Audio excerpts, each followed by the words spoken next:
Match number 29 is the center of our attention now. Bangalore.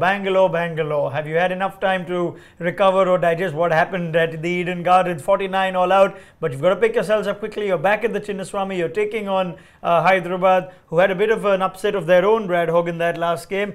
Two teams that would definitely need to start getting their campaign back on track. Hyderabad have done better than Bangalore. Let's have a look at match day, match point number 1. We have to start talking about Bangalore's missing middle order. Brad Hogg, the other night, not a single batsman getting into double figures, a record Bangalore have that no team would ever want. That begs the question on whether something alarming needs to be done. First, let's look at some numbers to throw in perspective what could be a problem. The worst average in strike rate from numbers 4 to 7. That's your middle order, presumably after AB de Villiers comes in, even though Mandeep Singh batted 3 in the last game. An average of 18.5 and a strike rate of 125, considerably lower than even the likes of Gujarat, Punjab and Pune, whose campaigns have been up and down. These are last year's runners-up. They're on reputation one of the best batting sides, Brad Hogg.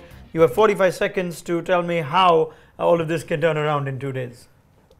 Turn around. Yeah. The problem with RCB is that they've put all their eggs in one basket. They're relying on the top 3. They haven't fired. Gale's a lot slower than what we've seen in the past. Virat Kohli's not getting away to good starts.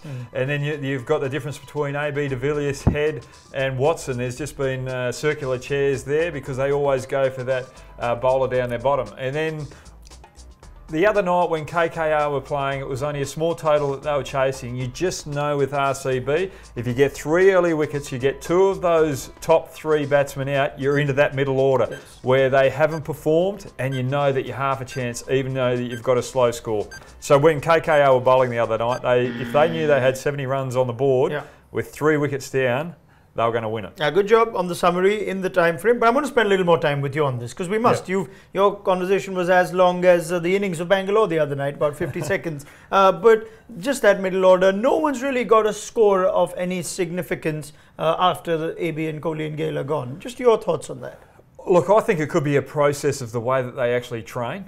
And I haven't been down the nets and seen Bangalore train, but when you get into that 2020 mode, it's easy just to go down to the nets as a batsman and try and play the big shots, just try and hit the boundaries from ball 1. I think when you go to the nets, you've got to be smart about it. You've got to realise that if you're in that middle order, you're expecting either one of those big 3, Gale, Kohli, or de Villiers, to be out the crease at that stage, and you've got to make sure that you have the ability to get off strike from ball 1, whether it's spin or pace. So go to the nets, and one night go there facing spin first, work to try and get off strike from the very first ball on some tough training wickets as well. You've got to set the experience up, and then the next night against the quicks to a reversing ball. Well, I hope Bangalore paid attention because they need whatever help they can get to try and put their batting together after a performance like that.